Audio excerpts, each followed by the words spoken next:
And here we have our red protest player on the right side of the map. We'll probably get to see his intro this time because July is not six pooling. He is the one and only. He's like, can I have some StarCraft 2 skill, please? Holding out her hands. I'd like to teach her. HongUn's. What? I would like to teach her how to play StarCraft? That's not funny. I like teaching people. I like coaching people. I was coaching Torch last night, man. I don't want to get into that, though. Oh, man, that was... All right, anyway, here is our Zerg player on the left side of the map in the blue color, the God of War. 7 for 7 months of July. I'm guessing that's what that's for. I think so. Probably. Or July is the 7th month. What the... Huh?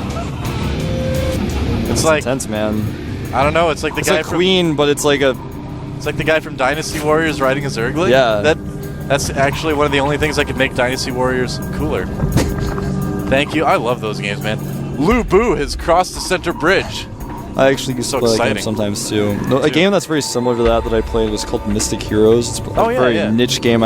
You know what it is, I guess. Yeah. You're just that cool, but I think most people probably won't know what that game is. I really enjoyed it. I didn't play it a whole lot, but the main characters used to always say, "Leave the scrubs for me." My friend and I always make jokes about that. Nexus first from HongUn, and July with a regular old Speedling expand. Making that forge as part of his wall. Yep. Probe's like, "Hey, Overlord." Overlord's like, "Hey, Probe." And the Scantipede's like, "Nobody said hi to me." Scantipede's like right next to both of them. He's like, "What? Come on, guys." He's like, "I know I'm a neutral unit, but come on. You're like building bases on my island? Please." Scantipede just shows up with like a housewarming gift, and they just shut the door in his face. Well, he's just standing there with Jello feeling sad. See, here's the thing about Scantipedes that people don't know. This actually used to be NDA, but I'm actually going to let you guys know. Blizzard actually is no longer going to release Legacy of the Void. The third part is going to be called Rise of the Scantipedes. It's not going to be the Protoss expansion. It's going to be the Scantipede expansion. The Blizzard killer cyber robots are going to come through the window of the GOM house tonight. Oh, that's a fast roach run for July. Yeah, that is really fast. In fact, that's he's going to be doing the. He's probably going to make about 3 to 7 roaches, depending on what he feels like. July. Yeah. Do a different variation, of course, with the cannon placement here by Hong, and it's really good. He's going to make one on the left side most likely as well here, because otherwise the roaches can just pick away at things, and Hongun's not going to allow that. We'll see. Nice block by July so that Hongun can't really see, can't go in there and see the roach warren. July has this way of making things work. I mean, he takes things that other Zergs are like, no, this doesn't work, and July's like, yeah, it does, and then he makes it work. And he's going to make 5, and the probe, not going to see it. Not going to see it, nope. But he saw 2 things. He saw that there's no hatchery, and he saw that it was very obvious July was trying to hide something. Yeah. So, really smart move by HongUn to make another cannon here, making I like that. Nice little wall off. I like this a lot. He's going to make a pylon right there. Yep. Like, point out my finger, you guys can't see it. I saw it. I know what you're talking about. There he goes. There it is. Probes are going to have a hard time mining from that for a little while, but as long as it lets you live, that's actually okay. That's all you need to do. Oh, Baneling nest being made as well. July's like, also, I'm going to make a Nidus network. That's right. He's like, I've heard Zergs can do pretty well in the macro game on this map. I think I'm going to all in.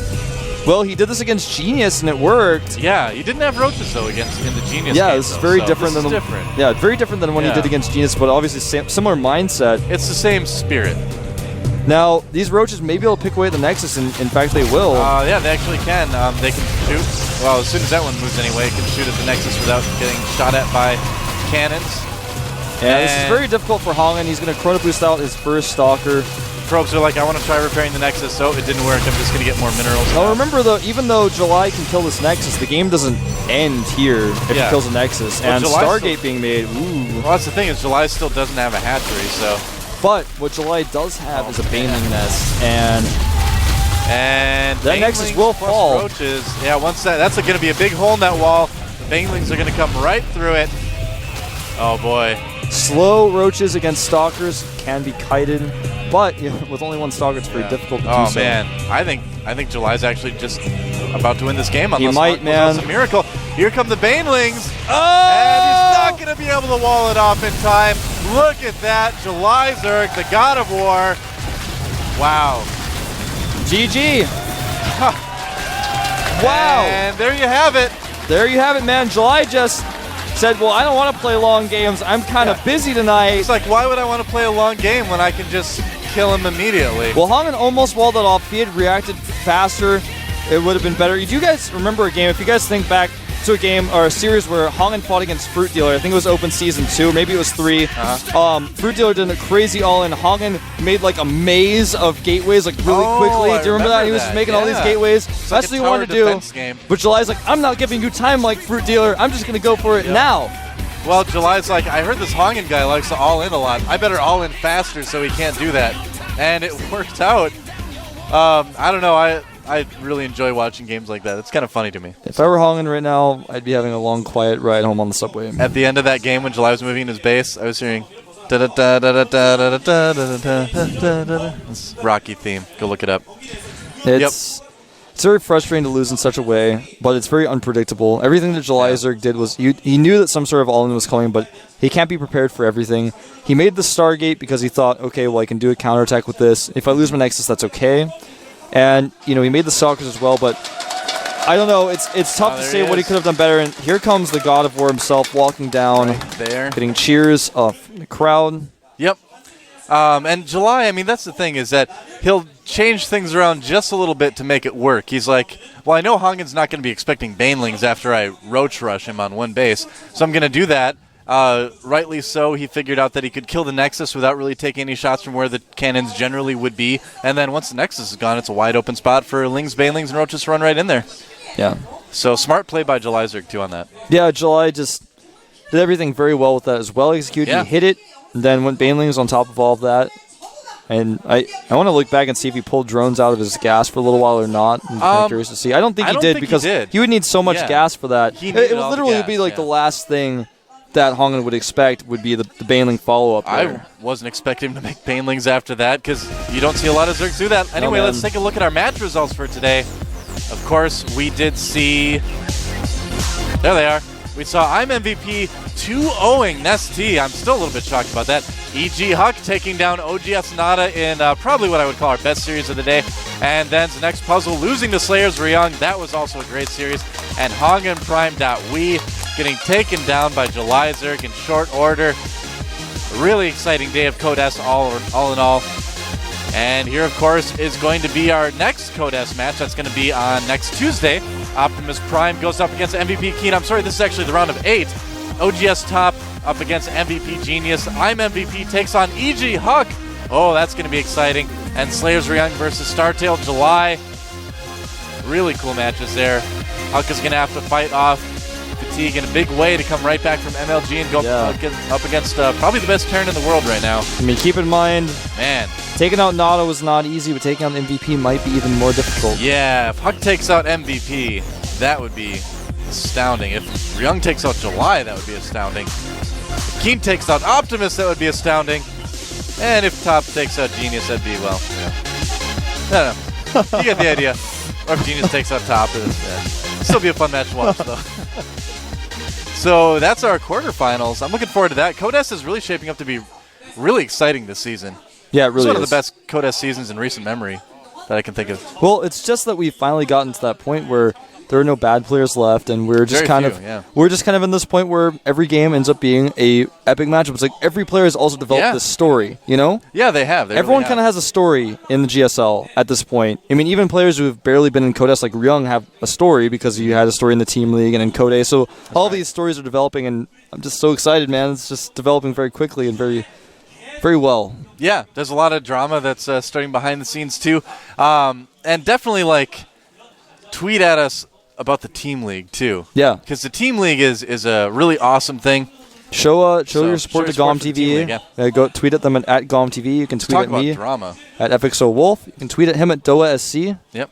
So tweet about the Team League. So speaking of the Team League, we've got F United versus Prime, Slayers versus OGS. That's going to be tomorrow. It's our double day. So F United, wish them luck if you're a fan of those guys. Teaming up with We Made Fox, which isn't going to be around much longer, sad to say. That's why I have that phone charm. I'm so happy. It's got signed by Nada and everything. So watch them while you can, I guess, with that. But F United still, a team people are kind of curious about. They've had some wins where people are like, I wonder. You know, so they're going up against Prime. For the Spoon Terran. That's right, Spoon Terran. Thorzane's played really well. And there, of course, is Twitter we were talking about that a little bit earlier. And definitely check out m.gomtv.net. I've actually got that as a bookmark on my regular browser on my computer, because if you ever want to know what matches are happening, that's the fastest, easiest way to just find out. You just click it, it's right there. Yeah. It's great on your mobile device. If you haven't tried it yet, please do, because it's really quite useful. And there, I have to have my hand a little bit higher this time. That's the GSL August Finals, 6:10 p.m. Korean Standard Time, September 10th. That's a Saturday at AX Korea in Seoul. Here in Seoul, I'm not sure where that is either. Yeah, we're gonna have to look see where that is. We gotta go, man. That's right. That's what you guys should do too. You should look it up. I'm sure there's directions on the GOM TV's page as well. Yep, don't miss that. Don't miss it. It's gonna be an awesome finals either way. Who's it gonna be? We don't know yet. That's why you guys have to watch Code S next week as well. I'm not even gonna make any predictions. Our season winner is actually out now from last season. Yeah. ST is out. We watched him go down today. Out. Both of our finalists are actually out this season already. And remember also, not only do we have Team League on Thursday, we have Team League on Friday. Zenex versus Ines Hosa. So don't forget that. And don't forget that after that, there's MLG this weekend. But after the Team League on Friday, there's also Project A. So don't miss that too. I've been watching Project A, and it's actually really cool. It's really funny. It's an enjoyable show, especially if you're a Yellow fan. Just get to tune in and check him out. It's educational too, because you're like, how will they set up this training for him? So if you want to set up a training regimen for yourself, it's kind of cool to watch too. Thanks again to our sponsors, Pepsi, G-Skill, and Olay eBook. Again, I am Doa. With me is Wolf. This has been the GSL Code S. I hear our Michael Jackson remake music playing in the background, Wolf. That means it's time to sign off. See you guys next time. The fire's in their eyes, and the words are really clear, so beat it. Just